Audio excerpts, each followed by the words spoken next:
Hi, I'm Irene Oldfather. I'm Director of Strategic Partnerships and Engagement at the Health and Social Care Alliance Scotland. And I'm so sorry that I can't be with you at today's Consensus Conference, a very, very important piece of work bringing together all the actors and stakeholders in developing mental health standards in Scotland. But I wanted to take the opportunity to share with you some of the work that the Alliance and VOX have been undertaking to ensure that our proposed standards are designed with people themselves at the heart and their experiences ensuring that the standards are developed in a co-produced way.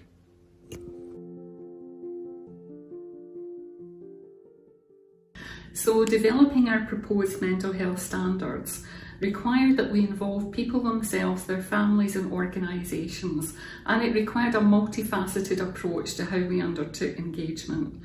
And to that end, we undertook both quantitative and qualitative analysis of the data that we collected. We looked across a whole range of things. For example, we looked at, over the last 2 years, what have we heard, what has VOX and the Alliance heard from people themselves about what they would like to see in terms of mental health access to services. Then we had an online survey, we had a virtual meeting with organisations who support people, and we had virtual meetings with people themselves with lived experience. We added to this some facilitated work with some of our ethnic minority communities like African Women's Network, and we also did some particular work on psychological therapies. So I'd like to share with you now a little bit about what we heard from that engagement. So this slide describes the demographics of the range and reach of the work that we did. And as you'll see, we were able to connect into all 14 health boards across Scotland and to get representation from people between the ages of 18 and 80. The majority of respondents were women. And we did undertake some specific and facilitated work to reach out into one or two of our ethnic communities, including, as I mentioned earlier, the African Women's Network. We feel for future work it would be good during the consultation period that we will have over the standards to actually take a bit more time to try to take a deeper dive into some of our communities with protected characteristics and ethnic minority groups. So across the range of our engagement, we asked people to consider a couple of things. Firstly, what mattered to them, what was important to them and to their families in accessing mental health services and ensuring that standards were in place in the future. And also, what would they change, what would they like to see different, what barriers and challenges did they encounter? And we heard a range of things, but I guess one of the most common things that we heard about was access to services themselves. So people wanted to ensure that the first point of contact that they had should always engage and support and not dismiss them. That there should be consistency across Scotland, no matter where you live, you should be able to access services. There were a few reports about accident and emergency not being the appropriate place to be or not giving the support that was needed. And concerns from people about the long waiting lists and what it can feel like when you're in a crisis and how important it is that when we're in a crisis we have that step up, step down access to services. In relation to information and support, people often felt frustration at what they saw as the complexity of a system and the difficulty of knowing exactly where the front door is. They also raised points around the need for more non-medical and community support. In relation to consistency of care and treatment, many comments related to the scope and design of services, with a general feeling emerging that care and treatment is only given when people are acutely unwell, rather than on an ongoing and preventative basis. There were also further comments around the consistency of care and support for self-management for people who remain well. And people often spoke about how they can remain well and stable for a period of time, but can go into crisis. And at those points in their lives, they want to be able to step back into the system without having to go through long referral processes. Communication was extremely important to people. We noted comments around digital communications, which were great for some people, but not for everyone. And so it's important that we have real choice. Sometimes we heard stories about poor communication between services themselves, and certainly poor communication between professionals and patients. And so it was felt that better communication is needed at all levels, both between services and between patients and services, and particularly at key points around things like referral and discharge. In relation to attitudes, we heard quite a lot about the power imbalance, and so people want to be equal partners in their own care. And that partnership working with people at the centre doesn't feel real to those who are accessing mental health services. So trust and empathy being key qualities, more caring and listening being needed, and human rights-based approaches to mental health issues are all the kinds of things that people spoke about. I particularly liked this quote because for me it kind of summed up what good should look like. A service that takes a holistic approach and sees the person as a whole, not just a diagnosis.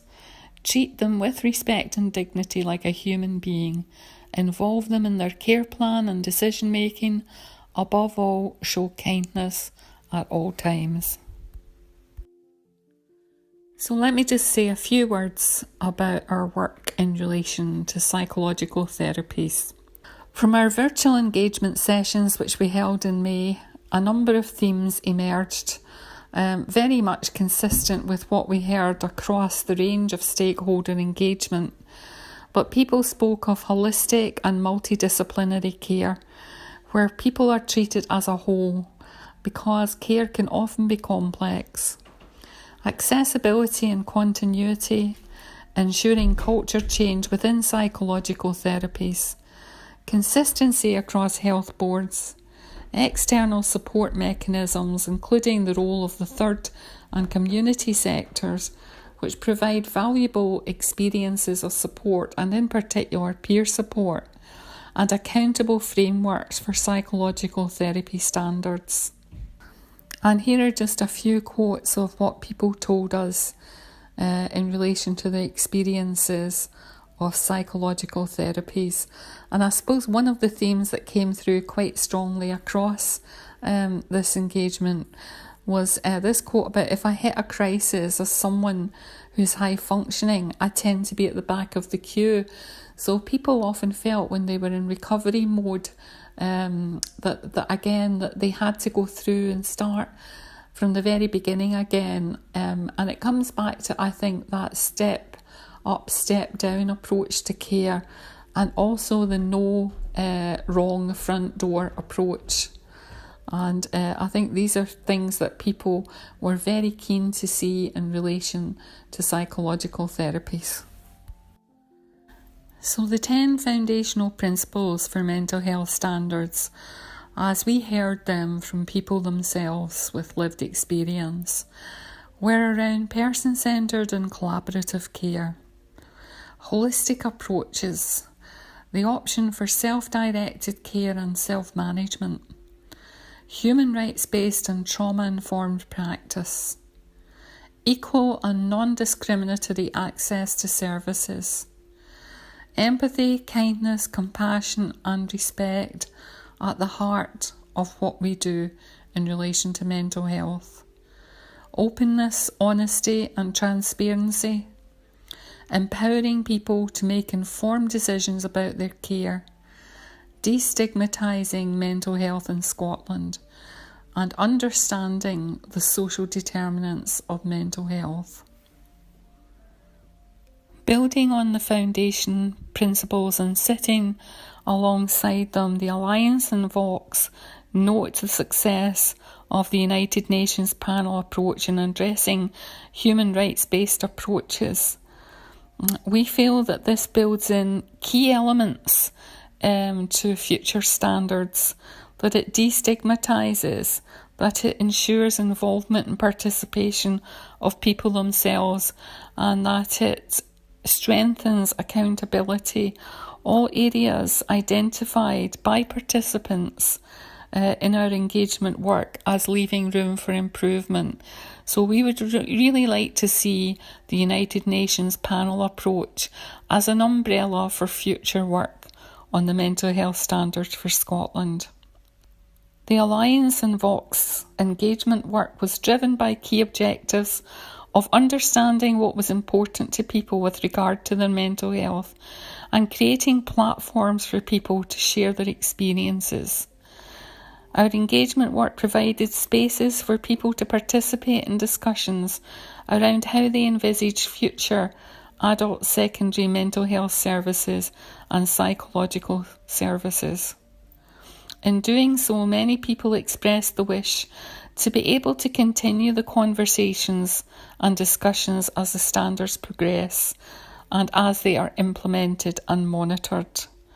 The Alliance and VOX Scotland therefore call for a continued dialogue with people with lived experience so that we can ensure that their priorities remain connected to service development and policy, and the avenues for co-production are available going forward. So I hope that you've found all of that informative today, and I want to say a big thank you to all of the people across Scotland who have supported this piece of work, and to my colleagues in both the Alliance and VOX. We'll look forward to continuing deliberations around ensuring that the mental health standards for Scotland are robust and are informed by people themselves who are at the heart of what we do. Thank you so much. If you want to get in touch, then please do so through Twitter, email, and all of the contact details are on the screen now. Thank you.